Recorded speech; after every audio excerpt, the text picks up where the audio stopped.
गोद में भर करके विभीषण जी के पास ले आते हैं।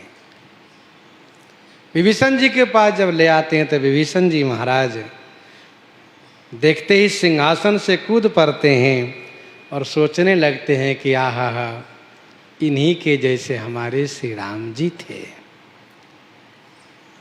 रचि कई सिंहासन पै लई बैठाए ताहि छिन, राक्षसन रिझि देत मानी शुभ घरी है। रचि कई सिंहासन पै लई बैठाए ताहि छन, रचि के सिंहासन, सिंहासन रच करके विभीषण जी महाराज उस मनुष्य को बड़े आदर के साथ बैठाए और पूजन किए, तथा जिन राक्षसों ने इन्हें उठाकर लाया है उन पर रीझ करके विभीषण जी महाराज बहुत उनको पुरस्कार दे रहे हैं, इनाम दे रहे हैं। विभीषण जी मानते हैं कि शुभ घड़ी है, यह सुंदर घड़ी आई है।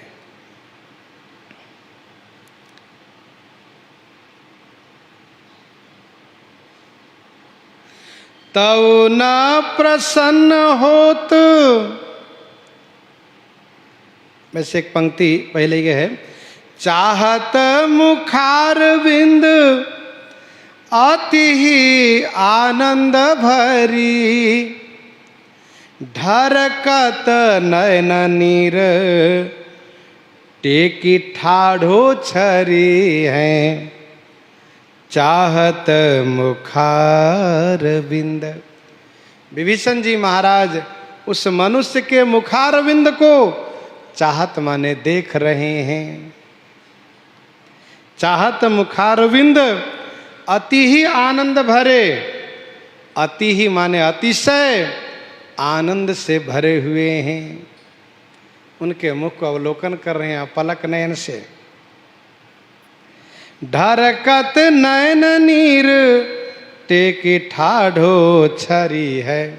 विभीषण जी के नेत्रों से अश्रु झरझर झरझर गिर रहा है और छरी टेकी ठाढ़ो, जैसे सेवक डंडे लेकर खड़े हो वैसे विभीषण जी छड़ी को टेक करके खड़े हैं। टेकी ठाढ़ो छरी है। विभीषण जी देखते जा रहे हैं, देखते जा रहे हैं, लेकिन तऊ न प्रसन्न होत, छन छन छीन ज्योति।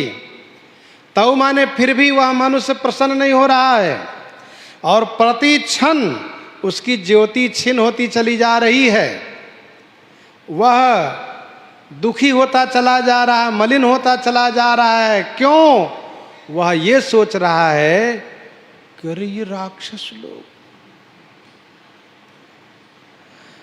ये मुझे इतना मान सम्मान क्यों कर रहे हैं?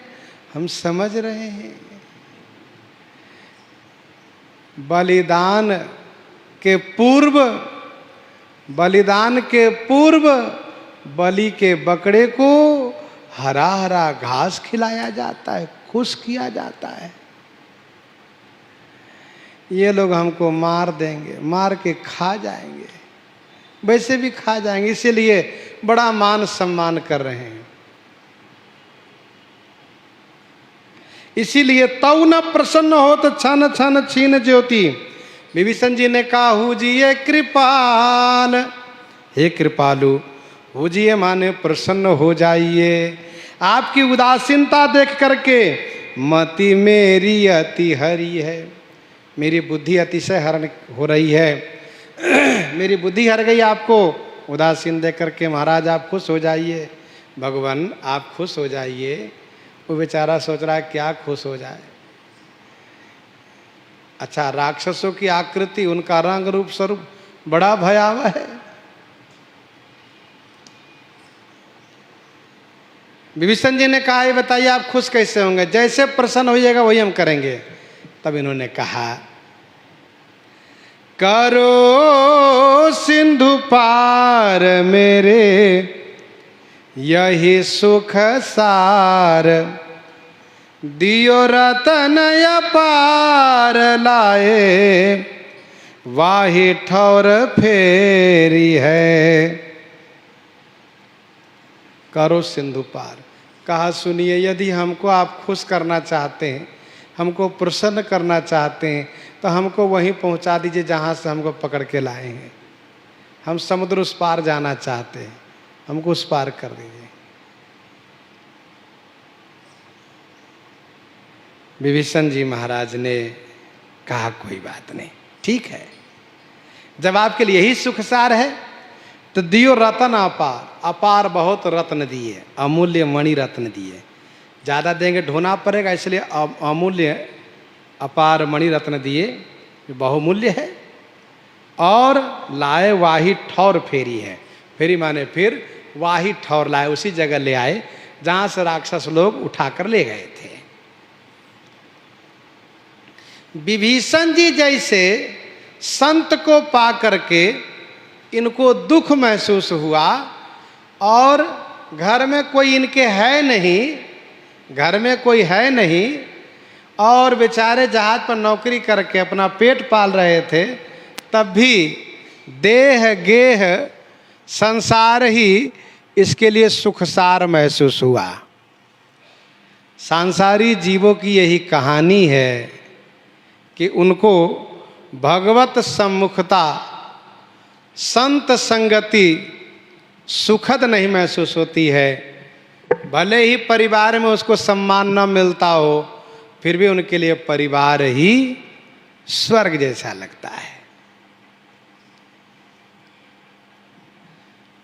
संत संग अपवर कर, विभीषण जी जैसे संत की संगति। और इन्होंने कहा हमको वहीं पहुंचा दीजिए, सिंधु पार कर दीजिए, मेरे लिए यही सुख सार है। मतलब दुख के सार यहाँ लंका में है। एक बार की बात है, देवर्षि नारद जी ने प्रभु से कहा, प्रभु आप ऐसा क्यों नहीं चाहते कि सब वैकुंठ आ जाए, सब सुखी पूर्वक रहें? संसार बेचारे सब दुखी हैं, रो रहे हैं। कोई तन दुखी, कोई मन दुखी, कोई धन बिनु रहत उदास, कोई अपने शरीर को लेकर परेशान है। मोटा गए तो परेशान, दुर्बल है तो परेशान, रोगी है तो परेशान, स्वस्थ है तो परेशान। कोई तन दुखी, कोई मन दुखी, कोई मन से परेशान। सब तो ठीक है लेकिन मन से बहुत परेशान है। अच्छा, और कोई धन बिनु रहत उदास, धन के बिना परेशान है। कोई धन के बिना परेशान है, कोई धन से परेशान है। थोड़े थोड़ी सब दुखी, थोड़े थोड़े सब दुखी, सुखी राम के दास। तो प्रभु ने कहा, नारद जी हम तो चाहते हैं कि सब वैकुंठ आ जाए। देखिए इसीलिए हमने वेद पुराण धर्म शास्त्र का निर्माण मनुष्यों से करवाया, लोग पढ़ें समझे। साधु संतों को बना बना करके मैं भेजता हूँ। अब कोई कहे कि हम साधु बन जाए, साधु भगवान के बनाने से बनते हैं। ठाकुर जी अपनी ओर से कृपा कर दे तब कोई साधु बनता है, ऐसे कोई नहीं बन सकता है। तो मैं साधु बना बना कर भेजता हूँ, धर्माचार्य बना कर भेजता हूँ, उनको समझाओ उपदेश करता हूँ, फिर भी वो लोग घर ही अच्छा लगता है, तो हम क्या करें। नारद जी ने कहा नहीं नहीं प्रभु जी आप चाहें वैकुंठ में रखना तो कौन वैकुंठ नहीं आना चाहेगा। नारद जी ने प्रभु ने कहा, नारद जी जाइए, जो जाए सबको ले आइए वैकुंठ, मेरी ओर से कोई मना नहीं, जाइए ले आइए। नारद जी ने कहा ठीक है मैं लेकर आता हूँ, उनमें कोई दोष नहीं देखे। कहा बिल्कुल, जो जिसको आप ले आइए वैकुंठ में रखूँगा, जाइए। नारद जी महाराज गए, घूमते घूमते गांव में गए। 95 साल का एक वणिक वृद्ध, धन धान्य नाती पोते से संपन्न तो था, लेकिन कुत्ते से भी बदतर जीवन जी रहा था, अपमानित होकर के। बुला रहा है, कोई उसको सुन नहीं रहा है, और सुने भी तो उधर से कठोर आवाज में फटकार मिलती है, और समय पर कपड़े नहीं मिलते, समय पर भोजन नहीं मिलते। ऐसी स्थिति को देख करके नारद जी को लगा कि हाँ बेचारा बड़ा दुखी है। दुखी होकर कह भी रहा है कि भगवान मुझे क्यों नहीं ले चलते हो संसार में, बताओ, सुन नहीं रहा मेरी बात को। तो नारद जी ने कहा सुनिए, आप चलिए बैकुंठ। उनसे कहा आकर के पास में, तो उसने कहा बैकुंठ आप जाओ। मैं क्यों जाऊं? कह रहे वहां सुख मिलेगा। कहा वो सुख तुम अपने पास रखो, मेरे लिए बैकुंठ, मेरे लिए सुख यही घर में है। नारद जी ने कहा इसी में। जय इतना बड़ा अपमान हो रहा है, का अपमान करता है तो क्या हमारा है, वो हमारा नाती पोता है, हमारे घर परिवार है, ये हमारे परिवार के लोग हैं, हमारा है तब तो अपमान कर। जिसका है ये ना उसको क्या अपमान करेगा? आपके कौन है?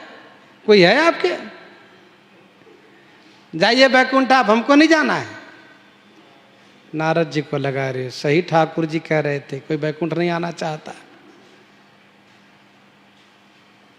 गए घूमते फिरते नारद जी, कुछ दिन के बाद फिर आए। वहीं पर तो पता चला कि बनिक मर करके और भैंसा बना है, भैंसा बना है। ऐसा तो हाँ, नारद जी ने भैंसे के कान में जाकर कहा सुनो, अरे अब तो बैकुंठ चलो, देख रहे हो डंडा पड़ता है, बोझ ढोते हो और अपमानित होकर घर में रहते हो।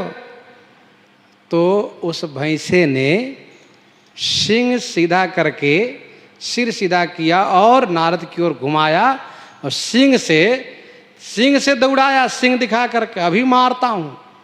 अरे मैं भैंसा बना तो क्या हुआ, डंडा खाता तो क्या हुआ, मेहनत खूब करता हूं, कम खाता हूं, यहाँ रहता हूं, अपने घर परिवार की रखवाली करता हूं, घर परिवार का संवर्धन करता हूं। अच्छा बाबा तुम यही रहो, ठीक है। नारद जी फिर चले गए। फिर कुछ काल के बाद आए, तब देखा कि वो बेचारा भैंसा से मर करके कुत्ता बना है, कुत्ता बन करके द्वार पर बैठा है। तो नारद जी को लगा देखो बड़ा पागल है, पहले कहा तो नहीं गया, भैंसा बना, अब कुत्ता बना है। नारद जी ने कहा सुनो, अब चलोगे बैकुंठ? भूखने लगा, बहुत जोर जोर से भूखने लगा और कहा नहीं मुझे नहीं जाना है।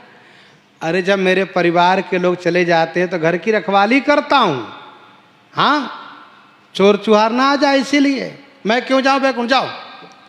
नारद जी ने कहा अच्छा। तो नारद जी मन बनाए कि इसको तो बैकुंठ अब ले ही जाऊंगा।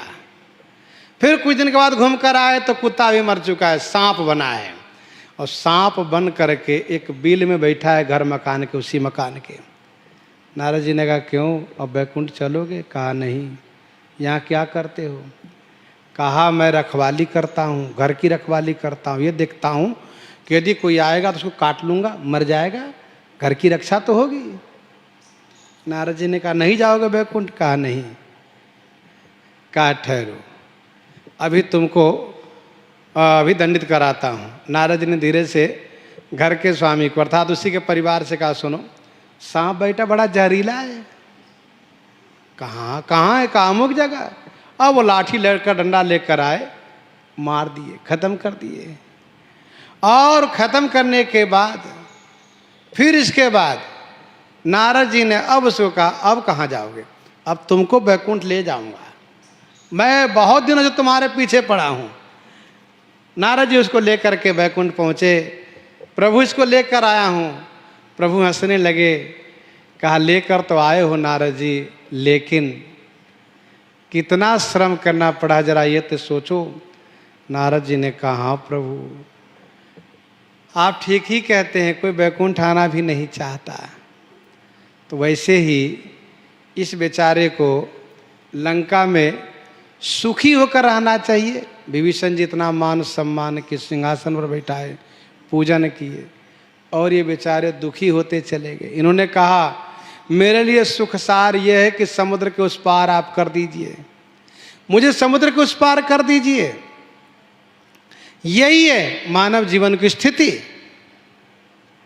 मानव यह समझ करके भी कि भगति तात अनुपम सुख मूला, सब सुख खानी भगति तै मांगी। सब सुख के खानी भक्ति है। मंदाकिनी मिलत झरना, झरी झरी भरी भरी जल आछे, तुलसी सकल सुकृत सुख लागे, मानो राम भगति के पाछे। श्री राम भक्ति में सारे सुख है। भगवान के भजन करने से अपना ही नहीं, अपने उन परिवारों का भी कल्याण के कारण वह बनता है। फिर भी भगवान को नहीं भजन करना चाहता। किसी से कहो क्यों भैया, अरे थोड़ा समय निकाल करके थोड़ा भगवान का भजन कर लो, स्मरण कर लो, पूजा पाठ कर लो। वे कहते नहीं नहीं, मेरे पास समय नहीं है, समय नहीं है।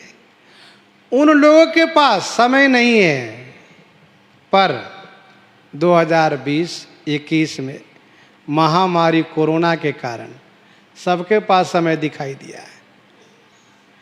सारे उसके धंधे बंद कर दिए गए जब 2020 में, तब अब खाली है। लेकिन फिर भी उस समय भी भजन की ओर उन्मुखता नहीं होती। थोड़ा भगवान को स्मरण करें। बहुत ऐसे हैं जो भगवान की ओर झुके, उन लोगों को बड़ा अच्छा लगा। लेकिन बहुत ऐसे लोग हैं उनके लिए समय बिताना कठिन होने लगा। तो कहने का भाव यह है कि सांसारिक जीव सांसारिक प्रपंच को ही सुख सार समझता है। इसीलिए इन्होंने कहा कि करो सिंधु पार मेरे, यही सुख सार दियो, रतन अपार लाए वाही ठौर फेरी है। अपार रत्न दे करके फेरी माने पुनः उसी जगह पर ले आए और ला करके एक रत्न पर अर्थात स्वर्ण पत्र पर, सोने के पत्र पर राम नाम लिख करके उसके मस्तक पर रख दिया और कहा अब जा सकते हो। और वह जल में थल की भांति चलने लगे। आगे जो इनकी कथा फिर आगे श्रवण करेंगे। इन्हीं के साथ आज सीताराम सीताराम सीताराम सीताराम।